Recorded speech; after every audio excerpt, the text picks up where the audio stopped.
ये कहानी है एक ऐसे फ्यूचर की जहां इंसान अपनी असली दुनिया को छोड़कर अपनी जिंदगी का ज्यादा समय एक गेम की दुनिया में बिताना शुरू कर देते हैं। और इस गेम की दुनिया में लोग एक दूसरे से फाइट करते हैं, कॉइंस जीतते हैं, वेकेशंस पर जाते हैं। यहाँ तक कि इस दुनिया में एक ग्रह जितना बड़ा कसिनो भी होता है जहाँ पर लोग पैसे लगाते हैं और गेम्स खेलते हैं। इस गेम को बनाने वाले ने इस गेम में 3 चाबियां भी छुपाई होती हैं और अगर कोई भी प्लेयर उन तीनों चाबियों को ढूंढ लेगा तो वो इस पूरी गेम की दुनिया का मालिक बन जाएगा। लेकिन क्या कोई उन तीनों चाबियों को ढूंढ पाएगा? चलिए देखते हैं इस कहानी में। दोस्तों ये कहानी काफी अच्छी है तो इस वीडियो को पूरा जरूर देखिएगा। तो कहानी शुरू होती है साल 2045 से, जहां पर हम वेड नाम के एक लड़के को देखते हैं जो कि कोलंबस के ओहायो शहर में रहता है। और यहाँ के लगभग सभी लोग ग्रेगेरियस गेम को खेलते हैं जो कि हैलिडे और मोरो नाम के 2 मशहूर साइंटिस्ट ने बनाया था। अब यहाँ वेड भी एक पुरानी बस के अंदर जाता है और उसी गेम को खेलने लगता है। यहाँ हैलिडे ने ओआईएस नाम की एक ऐसी दुनिया बनाई होती है जो कि बाहर की दुनिया की सारी लिमिट्स को तोड़ रही होती है और लोग यहाँ पर कुछ भी कर सकते हैं। अब क्योंकि ये एक गेम होता है तो इसे खेलने वाला हर प्लेयर अपने मन के हिसाब से अपने अवतार को भी चुन सकता है, चाहे वो कैसा भी हो और कोई भी हो। साथ ही जो भी प्लेयर इस गेम को खेलता है तो उसकी असलियत यानी कि उसकी असली पहचान और उसका असली नाम, उसके बारे में किसी को कुछ भी पता नहीं चलता। अब हम इस गेम में वेड को भी देखते हैं जो कि गेम में आकर अपने अवतार का रूप ले लेता है और वेड के अवतार का नाम पर्जिवल होता है। यहाँ अब वेड यानी कि पर्जिवल गेम में बने हुए अपने सबसे अच्छे दोस्त एच को ढूंढता है। वेड एच से इसी दुनिया में मिला होता है और असली दुनिया में एच कौन है और कहाँ पर है इसके बारे में वेड को कुछ भी नहीं पता। अब वेड एच को ढूंढता है और एच इस गेम में एक दूसरे ग्रह पर होता है जहाँ पर लोग एक दूसरे के अवतार को मारकर कॉइंस इकट्ठा करने के लिए फाइट कर रहे होते हैं। यहाँ वेड का दोस्त एच भी इसी तरह से एक दूसरे प्लेयर को मारकर उसके कॉइंस इकट्ठा कर रहा होता है। यहाँ पर हमें पता चलता है कि कॉइंस जमा करने से प्लेयर्स का लेवल बढ़ता है और अगर कोई प्लेयर गेम में मर जाता है यानी कि उसका अवतार मर जाता है तो उसके जमा किए हुए सारे कॉइंस और बाकी चीजें भी सब कुछ खत्म हो जाती हैं। और क्योंकि सभी लोग इस गेम में काफी मेहनत करते हैं और ये सारी चीजें कमाते हैं तो इन्हें खोने की वजह से उन्हें काफी दुख भी होता है और कुछ लोग तो साइड भी अटेम्प्ट करने की कोशिश करते हैं। खैर अब इसके बाद हमें पता चलता है कि ओआईएस गेम को हैलिडे और उसके दोस्त मोरो ने मिलकर साल 2025 में बनाया था और तभी से ओआईएस गेम काफी ज्यादा हिट हो गया, जिस वजह से हैलिडे दुनिया की सबसे अमीर कंपनी का मालिक बन गया। लेकिन 2040 में हैलिडे की डेथ हो गई और हैलिडे अपने दोस्त से भी अलग हो गया था। लेकिन हैलिडे ने मरने से पहले ओआईएस गेम में एक ईस्टर एग छुपाया था जो कि गेम में छुपाई हुई 3 चाबियों को ढूंढने से ही मिलेगा और जिस किसी को भी वो ईस्टर एग मिलेगा तो वो हैलिडे की सारी प्रॉपर्टी और साथ ही इस गेम का मालिक बन जाएगा। यहाँ हमें पता चलता है कि सभी लोग इस गेम को इसीलिए इतना ज्यादा खेलते हैं क्योंकि वो लोग हैलिडे का बनाया हुआ ये चैलेंज पूरा करके उसका इनाम जीतना चाहते हैं। लेकिन 5 सालों में इस गेम के अंदर अभी तक किसी को भी एक भी चाबी नहीं मिली है। अब यहाँ वेड भी हैलिडे के बनाए हुए इस चैलेंज को पूरा करने के लिए और पहली चाबी पाने के लिए एक रेस में हिस्सा लेता है जिससे जीतने वाले को पहली चाबी मिलेगी। लेकिन कोई भी आज तक इस रेस को पूरा नहीं कर पाया। अब यहाँ पर हम एक दूसरी कंपनी IOI को भी देखते हैं जिसके कुछ प्लेयर्स इस रेस में हिस्सा लेते हैं क्योंकि IOI कंपनी भी इस चैलेंज को जीतकर दुनिया की सबसे बड़ी कंपनी बनना चाहती थी। अब इसके बाद हम इस कंपनी के मालिक को भी देखते हैं जिसका नाम नोलन होता है। इसके बाद रेस शुरू होती है और सभी लोग एक दूसरे को मारते हुए आगे बढ़ने लगते हैं। तभी वेड एक लड़की को देखता है जो रेस में काफी तेजी से आगे बढ़ रही थी। यहाँ अब वेड भी कॉइंस को इकट्ठा करता हुआ आगे बढ़ता रहता है। लेकिन अब जैसे जैसे प्लेयर्स इस रेस में आगे बढ़ते हैं तो वैसे वैसे ये रेस भी और मुश्किल होती जाती है और साथ ही इन प्लेयर्स को रोकने के लिए यहाँ पर कॉन्ग भी आ जाता है और एच और बाकी लोगों की गाड़ियों को तोड़ देता है। यहाँ वो लड़की और वेड इसी तरह से कॉन्ग से बचते हुए आगे बढ़ने लगते हैं। लेकिन तभी कॉन्ग वेड की कार के सामने आ जाता है और ये देखकर वेड रुक जाता है। तभी वेड की नजर उस लड़की पर जाती है जो अपनी बाइक को लेकर तेजी से आगे बढ़ रही थी। ये देखकर वेड उस लड़की को बचाने के लिए तुरंत ही उसे उसकी बाइक से धक्का देता है और तभी कॉन्ग उस लड़की की बाइक को पकड़ता है और तोड़ देता है।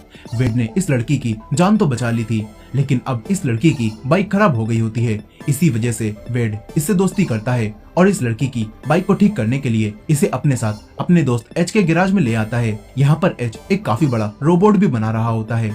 अब यहाँ एच इस लड़की की बाइक को ठीक करने लगता है। यहाँ वो लड़की वेड को अपने अवतार का नाम आर्टेमिस बताती है।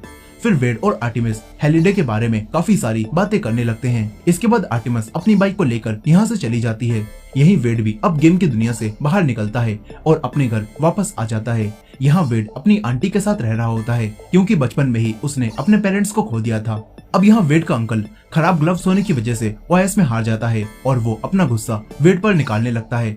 तभी यहाँ पर वेड की आंटी एलिस आती हैं और इन दोनों का झगड़ा शांत करा देती हैं। वो आदमी को काफी उल्टा सीधा बोलती हैं और एक दूसरे रूम में भेज देती हैं। यहाँ वेड भी इस सब से काफी उदास हो जाता है। अब इसके बाद रात में वेड फिर से हेलिडे के इसी चैलेंज के बारे में सोच रहा होता है। फिर अगले दिन वेड फिर से ओएस में एंटर करता है और हेलिडे की सही यादों को जानने के लिए गेम में बनी हुई एक लाइब्रेरी में जाता है, जहाँ पर उसे क्यूरेटर मिलता है। यहाँ अब वेड हेलिडे की इस गेम को बनाने के बाद की काफी सारी वीडियोस देखता है। तभी हेलिडे अपनी एक वीडियो में कहता है कि हमें कभी कभार जिंदगी में पीछे भी चलना चाहिए। जितना तेज हम चल सकते हैं हमें उतना तेज पीछे चलना चाहिए। ये सुनकर अब वेड समझ जाता है कि पहली चाबी को पाने के लिए और रेस को जीतने के लिए इन्हें रेस में आगे नहीं बल्कि पीछे की तरफ जाना होगा। और ये जानकर अब वेड एक बार फिर से रेस में जाता है और अपनी कार को पीछे की तरफ ले जाने लगता है। उसे ऐसा करते हुए आर्टेमिस भी देख लेती है। यहाँ अब वेड अपनी कार को काफी तेजी से उल्टा चलाने लगता है और उसके सामने उसे रोकने वाला कोई भी खतरा नहीं आता। साथ ही अब वेड इस रेस की फिनिश लाइन तक पहुंच जाता है और कोंग भी उसे नहीं रोक पाता। अब जैसे ही वेड इस रेस को खत्म करता है तो तभी उसके सामने हेलिडे का अवतार एरोनेक आ जाता है। यहाँ एरोनेक वेड को रेस जीतने के लिए पहली चाबी देता है और साथ ही उसे दूसरी चाबी को पाने का क्लू भी देता है। अब यहाँ वेड के पहले चैलेंज को जीतने से सभी लोग काफी हैरान रह जाते हैं। यही नोलन की कंपनी के इन्वेस्टर भी नोलन को काफी सुनाने लगते हैं, क्योंकि नोलन काफी पैसे खर्च करने के बाद भी पहले चैलेंज को जीत नहीं पाया था। अब यहाँ नोलन इन सभी लोगों को सारी बात समझाता है और कहता है कि अगर हम लोग ओएस के चैलेंज को जीत गए तो हमें ओएस गेम का कंट्रोल मिल जाएगा और फिर हम लोग सभी प्लेयर्स को महंगे रेट्स में सामान बेचेंगे और काफी सारे पैसे कमाएंगे। इस तरफ अब वेड चाबी और 1 लाख कॉइन जीतने से काफी खुश होता है। वेड उन कॉइन से काफी सारी चीजें खरीदता है, जिसमें एक क्यूब और एक ग्रेनेड भी शामिल होते हैं। इस तरफ अब नोलन भी गेम के अंदर एंटर करता है और गेम में मौजूद अपने एक दोस्त आईरॉक के पास जाता है, जिसका अवतार देखने में काफी ज्यादा खतरनाक था। यहाँ आईरॉक नोलन को एक ऑर्ब देता है, जिसके आगे अगर एक मंत्र बोला जाए तो वो ऑर्ब एक बहुत ही पावरफुल शील्ड बना देगा, जिसे तोड़ पाना बहुत मुश्किल है। अब यहाँ नोलन आईरॉक से वेड के अवतार यानी कि पर्सिबल को खत्म कर देने के लिए बोलता है। इस तरफ अब वेड को देखकर आर्टेमिस भी दूसरे नंबर पर रेस को क्लियर करती है और उसे भी दूसरी चाबी का क्लू मिल जाता है। यहीं वेड के बताने पर उसके बाकी दोस्त यानी कि एच, डाइटो और शो भी इस रेस को क्लियर कर लेते हैं। फिर यहाँ वेड और बाकी सभी लोग दूसरी चाबी के क्लू को सुलझाने की कोशिश करते हैं और ये पता लगाने लगते हैं कि दूसरी चाबी इन्हें कहाँ पर मिलेगी। यहाँ वेड एक बार फिर से ओएस की उसी लाइब्रेरी में जाता है, जहाँ काफी सारे प्लेयर्स उसे घेरने लगते हैं। तभी आर्टेमिस भेस बदलकर वेड के पास आती है और उसे इन सभी लोगों से दूर लेकर चली जाती है। वो वेड को समझाती है कि अब तुम्हें अपना रूप बदल कर ही गेम खेलना चाहिए। इसके बाद पर्सिबल यानी कि वेड और आर्टेमिस दोनों ही एक साथ मिलकर हेलिडे की वीडियो से दूसरे चैलेंज का पता लगाने की कोशिश करते हैं। तभी इन्हें वीडियो से पता चलता है कि हेलिडे कैरन नाम की एक लड़की के साथ डेट पर गया था और उसने कैरन के साथ मूवी भी देखी थी। साथ ही इन्हें ये भी पता चलता है कि हेलिडे के कैरन के साथ डेट पर जाने के बाद हेलिडे के दोस्त मोरो ने कैरन के साथ शादी कर ली थी। और ये बात जानकर ये दोनों समझ जाते हैं कि हेलिडे ने कैरन का नाम अपनी सारी यादों से इसीलिए मिटा दिया है क्योंकि वो अपने दोस्त को दुख नहीं पहुंचाना चाहता था, और इसी वजह से हेलिडे ने कभी मोरो को भी ये नहीं बताया कि वो कैरन यानी कि मोरो की वाइफ से प्यार करता था, और न ही हेलिडे ने ये बात कैरन को बताई थी। अब यहाँ पर वेड क्यूरेटर से इस बात की शर्त भी लगाता है कि हेलिडे कैरन से प्यार करता था और उसने अपनी यादों से कैरन का जिक्र हर कहीं से मिटा दिया है और सिर्फ इसी वीडियो में एक ही जगह पर कैरन का नाम मौजूद है। यहाँ क्यूरेटर कहता है कि ऐसा नहीं हो सकता। क्यूरेटर सारी वीडियोस को चेक करने लगता है। आखिर में क्यूरेटर हार जाता है और वो वेड से कहता है कि तुम सही थे, और शर्त जीतने पर क्यूरेटर वेड को एक कॉइन भी देता है। अब इसके बाद आर्टेमिस यहाँ से जाने लगती है। वो वेड को एक जगह पर मिलने के लिए भी बुलाती है। फिर इसके बाद वेड आर्टेमिस से मिलने जाने के लिए तैयार होने लगता है, लेकिन यहाँ पर एच वेड से कहता है कि तुम्हें इस तरह से आर्टेमिस से मिलने नहीं जाना चाहिए क्योंकि तुम उसे नहीं जानते, क्या पता आर्टेमिस तुम्हें धोखा दे रही हो। लेकिन यहाँ वेड एच की कोई भी बात नहीं सुनता और कहता है कि मुझे आर्टेमिस से प्यार हो गया है। तभी एच वेड से कहता है कि तुम असली दुनिया को नहीं जानते, क्या पता आर्टेमिस असली दुनिया में कोई लड़का हो। ये सब सुनने के बाद भी वेड नहीं मानता और वो आर्टेमिस से मिलने के लिए एक क्लब में आता है। यहाँ काफी सारे लोग वेड के साथ फोटो लेने लगते हैं। तभी एक शेर अवतार वाली लेडी आईरॉक को वेड के क्लब में आने की इन्फॉर्मेशन भेज देती है। यहाँ वेड अब आर्टेमिस से मिलता है और यही आईरॉक भी अब क्लब में आ जाता है। वो वेड को खत्म करने के सही मौके का इंतजार करने लगता है और वेड की सारी बातें भी सुनता है। इस तरफ आर्टिमस वेड को बताती है कि हेलिडे ने ये क्लब कैरन से मिलने के बाद ही बनाया था और शायद हेलिडे कैरन के साथ यहाँ डांस करना चाहता था। इसी वजह से वेड और आर्टिमस दोनों इस क्लब में डांस करके फ्लोर पर छलांग लगाने लगते हैं और हवा में उड़ते हुए डांस करने लगते हैं ताकि इन्हें वो चैलेंज मिल जाए जिसे पूरा करके ये लोग दूसरी चाबी पा सकें। तभी यहाँ पर वेड आर्टिमस से एक बार असली दुनिया में मिलने के लिए बोलता है और उससे कहता है कि मुझे तुम पसंद हो। लेकिन ये सुनते ही आर्टिमस वेड से कहती है कि मैं असलियत में ऐसी नहीं दिखती। लेकिन वेड उसके प्यार में पागल हो चुका था। वेड आर्टिमस से उसका असली नाम पूछता है। इस पर आर्टिमस उसे अपना असली नाम बताने से मना करने लगती है। लेकिन तभी यहाँ पर वेड आर्टिमस से कहता है कि मेरा नाम असली दुनिया में वेड है और ये बात आइरोक भी सुन लेता है। यहाँ अब आर्टिमस वेड को ऐसा करने से मना कर रही होती है और तभी यहाँ पर IOI के प्लेयर्स इन दोनों पर हमला करने आ जाते हैं। यहाँ आर्टिमस वेड से कहती है कि तुम बस मेरे अवतार से ही प्यार करते हो और तुम मुझसे असली दुनिया में प्यार नहीं कर सकते। यहाँ अब वेड और आर्टिमस मिलकर IOI का सामना करने लगते हैं। लेकिन तभी आइरोक इन लोगों पर हमला करता है जिससे वेड का सूट काफी डैमेज हो जाता है। ये दोनों अब यहाँ पर बुरी तरह से फंस जाते हैं। तभी वेड अपना खरीदा हुआ वही क्यूब निकालता है और उसे सोल्व करता है जिससे अब टाइम कुछ समय पीछे हो जाता है और ये दोनों टाइम को पीछे करके IOI के हमला करने से पहले ही इस क्लब से भाग जाते हैं। यहाँ आर्टिमस अब वेड पर काफी गुस्सा करने लगती है और उससे कहती है कि मैं ये गेम जीतने के लिए नहीं खेल रही बल्कि मैं ये गेम IOI को रोकने के लिए खेल रही हूँ क्योंकि मेरे डैड की मौत IOI कंपनी की वजह से ही हुई थी। साथ ही आर्टिमस बताती है कि IOI ने मेरे डैड पर काफी ज्यादा कर्जा चढ़ा दिया था, इसी वजह से वो जेल में जाकर मर गए। इतना बोलकर अब आर्टिमस यहाँ से चली जाती है और इससे अब वेड को भी काफी बुरा लगता है। इस तरफ आइरोक नोलन को पर्सिवल यानी कि वेड का असली नाम वेड बताता है और कहता है कि मैंने हर जगह सर्च किया और मुझे पता चल गया कि ये वेड कौन है और कहाँ पर रहता है। अब ये जानने के बाद नोलन जेंडर नाम की एक लेडी से वेड को असली दुनिया में मार देने के लिए बोलता है। इस तरफ जब वेड OAS में दोबारा से जा रहा होता है तो तभी IOI की तरफ से उसे कुछ मैसेज मिलते हैं। वो उन्हें स्टार्ट करता है और होलोग्राम इमेज से असली दुनिया में ही IOI कंपनी में पहुंच जाता है। यहाँ वेड नोलन और एक काफी हाई टेक्नोलॉजी वाली चेयर को देखता है जो नोलन ने गेम खेलने के लिए बनाई होती है। यहाँ नोलन वेड से कहता है कि अगर तुम हमारे साथ मिल जाओ तो हम तुम्हें भी ऐसी चेयर देंगे। साथ ही नोलन वेड को काफी सारे ऑफर भी देने लगता है। यहीं पर वेड उसकी चेयर पर लिखे हुए उसके पासवर्ड को भी देख लेता है और उसे याद कर लेता है। यही नोलन वेड को अपने साथ मिलाने के लिए काफी सारे पैसे देता है जो सुनकर वेड हैरान रह जाता है। लेकिन वेड नोलन के साथ टीम बनाने से मना कर देता है और साथ ही नोलन को काफी उल्टा सीधा भी सुनाता है। तभी नोलन को गुस्सा आता है और वो वेड से कहता है कि मुझे पता चल गया है कि तुम्हारा असली नाम वेड है और तुम इस दुनिया में कहाँ पर रहते हो और मैं अब तुम्हारे घर को बम से उड़ाने वाला हूँ। ये बात सुनकर वेड तुरंत ही बस से बाहर निकलता है और अपनी आंट एलिस को बचाने के लिए जाने लगता है। लेकिन वेड अपने घर तक पहुँच पाता इससे पहले ही वहाँ पर बम ब्लास्ट हो जाता है जिसमें सब कुछ तबाह हो जाता है और इससे एलिस और उसका बॉयफ्रेंड भी मर जाता है जो देखकर वेड काफी दुखी होता है। अब इसके बाद वेड जब दोबारा से अपनी बस में आता है तो तभी यहाँ पर एक आदमी वेड पर हमला करता है और उसे बेहोश कर देता है। फिर जब वेड को होश आता है तो तब उसके सामने एक लड़की बैठी होती है और ये लड़की कोई और नहीं बल्कि आर्टिमस ही होती है जिसका असली नाम समैंथा होता है। यहाँ अब समैंथा यानी कि आर्टिमस वेड को अपना असली रूप दिखाकर काफी उदास हो जाती है क्योंकि आर्टिमस यानी कि समैंथा के आधे फेस पर एक काफी बड़ा बर्थमार्क पड़ा होता है। लेकिन यहाँ वेड उसे देखकर उससे कहता है कि मुझे तुम्हारा ये बर्थमार्क देखकर तुम बिल्कुल भी बुरी नहीं लग रही हो और मैं तुम्हें अभी भी पसंद करता हूँ। ये सुनकर अब आर्टिमस काफी खुश हो जाती है और ये दोनों आपस में बातें करने लगते हैं।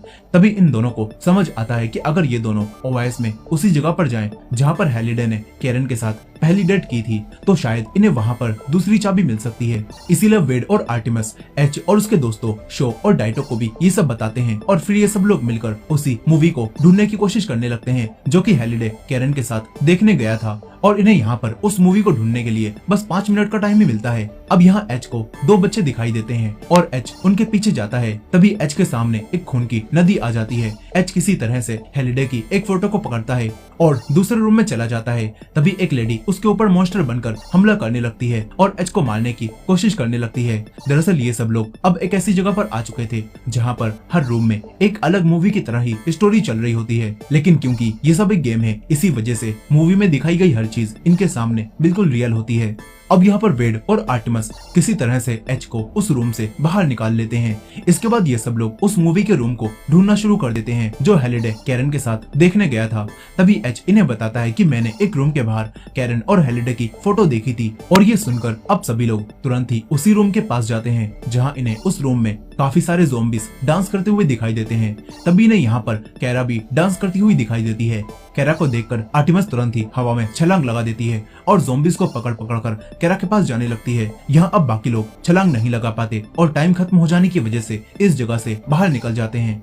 अब यहाँ पर आर्टिमस ज़ॉम्बीज को पकड़ पकड़ कर कैरा के पास पहुंच जाती है और ऐसा करते ही आर्टिमस दूसरे चैलेंज को पार कर लेती है और उसे हेलिडे का अवतार एरोनॉक मिलता है जो कि उसे दूसरी चाबी देता है और तीसरी चाबी का क्लू भी देता है। यही आईओआई को भी लाइब्रेरी और दूसरी चाबी वाली जगह का पता चल जाता है, लेकिन आईओआई का कोई भी प्लेयर उस चाबी के चैलेंज को ढूंढ नहीं पाता। यही नोलन को अब ये पता चलता है कि पर्सिवल यानी कि वेड अभी भी जिंदा है और उसकी टीम को दूसरी चाबी भी मिल गई है। ये जानकर अब नोलन तुरंत ही जेंडर से वेड को ढूंढकर खत्म कर देने के लिए बोलता है। तभी जेंडर को वही आदमी मिल जाता है जो वेड को आर्टिमस के पास ले गया था। जेंडर उस आदमी का पीछा करती है और वेड और आर्टिमस को पकड़ने के लिए यहाँ पर आने लगती है। तभी आर्टिमस किसी तरह से वेड को यहाँ से भगा देती है और खुद जेंडर को रोकने के लिए यहीं पर रुक जाती है। लेकिन यहाँ पर जेंडर आर्टिमस को पकड़ लेती है और उससे कहती है कि अब तुम्हें हमारे साथ चलकर हमारी कंपनी के प्लेयर्स की तरह काम करना होगा और तभी तुम्हारे ऊपर जो आईओआई का कर्जा है वो खत्म होगा। यहीं दूसरी तरफ वेड आईओआई के सोल्जर्स से बचकर यहाँ से भाग रहा होता है। तभी उसे एक लड़की मिलती है जिसकी बातों और बोलने के तरीके से वेड ये समझ जाता है कि ये लड़की उसकी दोस्त एच है और हमें पता चलता है कि आर्टिमस यानी कि समंथा ने ही असली दुनिया में एच को और बाकी लोगों को ढूंढकर यहाँ पर बुलाया था। अब यहाँ एच वेड को लेकर अपनी कार के पास आती है। यहाँ पर वेड डाइटो को भी देखता है। अब एच वेड को बताती है कि आईओआई को वो किला मिल गया है जहाँ पर तीसरी चाबी को पाने का चैलेंज है। वेड ये बात सुन ही रहा होता है कि तभी उसके सामने शो भी आता है और शो असली दुनिया में 11 साल का एक लड़का होता है जिसे देखकर वेड हैरान रह जाता है। अब ये सब लोग मिलकर आर्टिमस को छुड़ाने का प्लान बनाना शुरू कर देते हैं। इस तरफ आर्टिमस को आईओआई में लाकर जबरदस्ती उससे ओएस गेम में काम करवाया जाता है। वहीं दूसरी तरफ नोलन भी अब तीसरे चैलेंज को पूरा करने के लिए अपने सारे प्लेयर्स से एक किले में अलग अलग तरह के वीडियो गेम्स खिलवाता है। यहाँ पर इन्हें बर्फ पर खड़ा होकर अलग अलग तरह के वीडियो गेम्स खेलने थे और सही वीडियो गेम को खेलने पर यह चैलेंज पूरा हो जाएगा, लेकिन गलत वीडियो गेम खेलने पर बर्फ टूटती है और प्लेयर आउट हो जाता है। लेकिन काफी सारे गेम्स को ट्राई करने के बाद भी सभी लोग एक एक करके हारते जाते हैं और आईओआई के लोगों को कुछ भी समझ नहीं आता कि आखिर वो कौन सा गेम है जिसे खेलने से ही तीसरी चाबी मिलेगी। अब इसके बाद यहाँ पर नोलन आइरोक को भी यहाँ बुलाता है और उससे उसी ऑर्ब के सामने मंत्र बोलने के लिए कहता है ताकि इस पूरे किले के ऊपर एक शील्ड आ जाए और कोई भी इन्हें तीसरा चैलेंज जीतने से रोक ना पाए। यहाँ अब आइरोक मंत्र को बोलता है और फिर ऑर्ब की मदद से किले के चारों तरफ एक शील्ड बन जाती है। फिर नोलन गेम से बाहर निकल जाता है, लेकिन तभी वेड और डाइटो उसके सामने आते हैं और उस पर गन पॉइंट करके आर्टिमस यानी कि समंथा का पता पूछते हैं। यहाँ नोलन इन दोनों को देखकर काफी डर जाता है और ये लोग नोलन से आर्टिमस से बात करने का तरीका पूछ लेते हैं। अब यहाँ पर वेड नोलन की लैब से बाहर निकलता है और अपना अवतार पर्सिवल बनता है, जिससे हमें पता चलता है कि एच और वेड ने मिलकर नोलन की उसी रिग को हैक कर लिया है और गेम के अंदर ही एक नकली लैब बना दी है, जिससे नोलन को ऐसा लग रहा है कि वो असली दुनिया में आ चुका है, लेकिन वो अभी तक गेम में ही है। अब यहाँ वेड आर्टिमस से बात करने लगता है। यहाँ आर्टिमस वेड को बताती है कि नोलन ने किले के चारों तरफ एक शील्ड बना दी है। फिर यहाँ पर वेड किसी तरह से आर्टिमस को उसकी रिग से बाहर निकाल देता है और उसे तुरंत ही यहाँ से भागने के लिए बोलता है। लेकिन तभी आर्टिमस वेड से नोलन की उस चेयर का पासवर्ड पूछती है ताकि वो उस ऑर्ब को बंद करने का मंत्र पता कर सके और उस ऑर्ब को बंद करके शील्ड को तोड़ सके। साथ ही आर्टिमस वेड से एक सेना बनाने के लिए भी कहती है और उससे कहती है कि अपनी सेना लेके किले के पास आ जाओ। इस तरफ नोलन ये बात समझ जाता है कि वो जिसे असली दुनिया समझ रहा है वो असल में गेम है और ये जानकर अब नोलन तुरंत ही अपने गेम से बाहर निकल जाता है और अपने सारे सोल्जर से आर्टिमस को ढूंढने के लिए बोलता है। वो समझ चुका था कि आर्टिमस अब तक भाग गई होगी। यहाँ आर्टिमस नोलन की लैब में आ जाती है और उस ऑर्ब को बंद करने वाला मंत्र भी ढूंढ लेती है। यहीं वेड ओआईएस में लाइव आता है और सभी प्लेयर्स को किले के चारों तरफ बनी हुई शील्ड के बारे में बताता है और सभी प्लेयर्स से अपने साथ मिलकर आईओआई को हराने के लिए बोलता है। यहीं एच भी अब अपने बनाए हुए रोबोट को एक्टिवेट कर लेता है या फिर कर लेती है और फिर आईओआई के साथ फाइट करने के लिए तैयार हो जाती है। यहाँ ओआईएस के सभी प्लेयर्स वेड की बात को सुनते हैं और तुरंत ही आईओआई पर हमला करने के लिए वेड के पास आने लगते हैं। फिर वेड के पास एक बड़ी सी सेना हो जाती है, जिसे देखकर नोलन तो हैरान ही रह जाता है। यहाँ अब ये सब लोग आईओआई की सेना पर हमला करने लगते हैं। इस तरफ आर्टिमस भी आईओआई के एक प्लेयर की ड्रेस पहनकर गेम में वापस आ जाती है और ऑर्ब के सामने मंत्र बोलकर उसे बंद कर देती है, जिससे शील्ड हट जाती है और तभी वेड और उसकी सेना आईओआई पर हमला करने लगती है। अब इन दोनों के बीच में एक वॉर शुरू हो जाती है। इस तरफ आर्टिमस भी वेड के पास आती है और उसे बताती है कि आईओआई तीसरे चैलेंज को पूरा करने के लिए एडवेंचर गेम खेल रही है और शायद एडवेंचर गेम को पूरा करने से उन्हें वो तीसरी चाबी मिल जाएगी। अब यही रियल वर्ल्ड में भी जेंडर एच को किसी तरह से ढूंढ लेती है और इनका पीछा करने लगती है। यहाँ गेम में वेड और आर्टिमस काफी अच्छी तरह से आईओआई के प्लेयर्स से फाइट करते हैं और उन्हें खत्म करने लगते हैं। यही नोलन भी अपना मेगा गॉडजिला सूट निकालता है और इन लोगों पर हमला करने लगता है। वो वेड को किले में जाने से रोकता है। तभी डाइटो भी अपने निंजा फाइटर कवच के साथ आता है और नोलन से फाइट करने लगता है। लेकिन अब डाइटो के कवच का टाइम खत्म हो जाता है और डाइटो अपने असली अवतार में आ जाता है। तभी नोलन डाइटो के अवतार को खत्म कर देता है और नोलन वेड की तरफ आने लगता है। लेकिन तभी एच एक बार फिर से नोलन पर हमला करता है और उसे रोकने की कोशिश करने लगता है। तभी आर्टिमस भी नोलन के मेगा गॉडजिला सूट की आंख को तोड़ देती है और उसके सूट के अंदर एक बॉम्ब डाल देती है, जिसके फटने से नोलन का अवतार भी खत्म हो जाता है और नोलन इस गेम से बाहर हो जाता है। यहाँ नोलन अब समझ चुका था कि आर्टिमस अभी भी उसी की कंपनी के अंदर है। इस तरफ वेड और शो किले के अंदर जाने लगते हैं, लेकिन तभी आइरोक इन पर हमला करता है और किले में आने वाले ब्रिज को तोड़ देता है। मगर अब तभी एच यहाँ पर आता है और वो खुद ही एक ब्रिज बन जाता है, जिसे अब ये लोग एच के ऊपर चढ़कर दूसरी तरफ जाने लगते हैं। लेकिन तभी आइरोक एच के हाथ पर गन से शूट करता है और उसे आग में गिराने लगता है। मगर तभी शो आइरोक पर हमला करता है और उसका एक हाथ काट देता है, जिससे आइरोक यहाँ से भाग जाता है। मगर अब एच आग में गिरता है और उसका अवतार यहाँ पर खत्म हो जाता है। फिर इसके बाद वेड ये समझ जाता है कि आर्टिमस असली दुनिया में खतरे में है और नोलन उसे ढूंढ रहा है। इसीलिए वेड आर्टिमस से गेम से लॉग आउट करने के लिए बोलता है और जल्दी से नोलन के पास से भाग जाने के लिए कहता है। लेकिन आर्टिमस वेड की बात मानने से मना करने लगती है और ये देखकर वेड को मजबूरन आर्टिमस को गोली मारनी पड़ती है, जिससे आर्टिमस का अवतार यहाँ पर खत्म हो जाता है और आर्टिमस गेम से बाहर आ जाती है। वो तुरंत ही आईओआई से भाग जाती है। इस तरफ शो और वेड को अब आईओआई के सोल्जर्स घेर लेते हैं। तभी वेड इन पर एक हैंड ग्रेनेड फेंकता है और सभी को एक ही बार में खत्म कर देता है। इसके बाद ये दोनों उस एडवेंचर गेम के पास आते हैं और यहाँ पर आईओआई का एक प्लेयर उस गेम को जीत जाता है, लेकिन फिर भी बर्फ टूटती है और वो आउट हो जाता है और उसे कोई भी चाबी नहीं मिलती।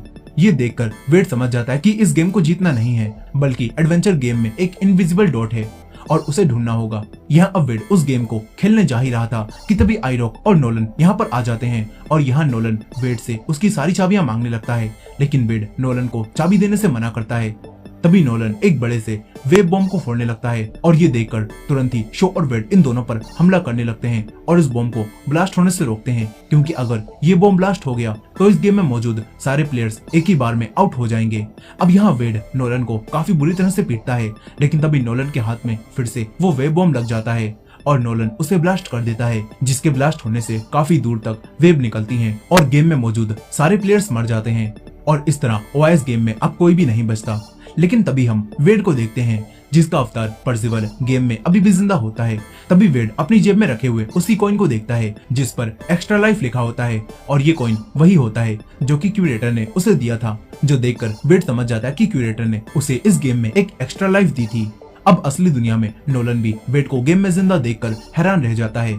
इस तरफ एच और बाकी लोग आर्टिमस यानी कि समंथा को ढूंढ लेते हैं और आर्टिमस को भी ये पता चल जाता है कि वेड अभी भी गेम में जिंदा है। इस तरफ नोलन रियल वर्ल्ड में वेड को खत्म करने आने लगता है। यहाँ सभी लोग वेड को आखिरी चैलेंज पूरा करते हुए लाइव देख रहे होते हैं। अब वेड उस गेम के चैलेंज को पूरा कर लेता है और फिर एरोनेक वेड के पास आकर उसे तीसरी चाबी देने लगता है, लेकिन तभी नोलन और जेंडर एच के ट्रक को टक्कर मारने लगते हैं, जिससे वेड बार बार चाबी लेने से चूक जाता है। मगर अब वेड किसी तरह से तीसरी चाबी ले लेता है और एक डोर में वो तीनों चाबियां लगाने लगता है। तभी असली दुनिया में नोलन एक बार फिर से एच के ट्रक को ठोकने लगता है और वेड बार बार तीसरी चाबी को उसकी जगह पर लगाने से चूक जाता है।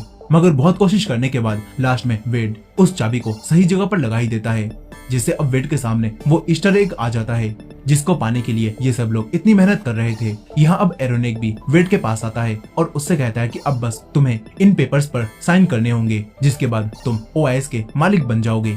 इस तरफ रियल वर्ल्ड में जेंडर किसी तरह से एज के ट्रक पर चढ़कर आ जाती है और इन पर हमला करने लगती है। ये देखकर वेड जेंडर के एक किक मारता है, जिससे जेंडर ट्रक से बाहर निकल जाती है। इसके बाद वेड फिर से गेम में आकर उन पेपर्स पर साइन करने लगता है, लेकिन तभी वेड को महसूस होता है कि वो इन पेपर्स पर साइन करके गलती कर रहा है और साथ ही वेड समझ जाता है कि इन पेपर्स पर साइन लेने का हेलिडे का एक टेस्ट है। ये सोचकर अब वेड एरोनेक से इन पेपर्स पर साइन करने से मना कर देता है और वेड के ऐसा करते ही वेड हेलिडे के पास उसके रूम में पहुंच जाता है, जहां पर हेलिडे का बचपन वाला रूप भी बैठा होता है। यहाँ अब हेलिडे वेड को एक बटन दिखाता है और उससे कहता है कि तुम इस बटन से ओएस को कभी भी बंद कर सकते हो।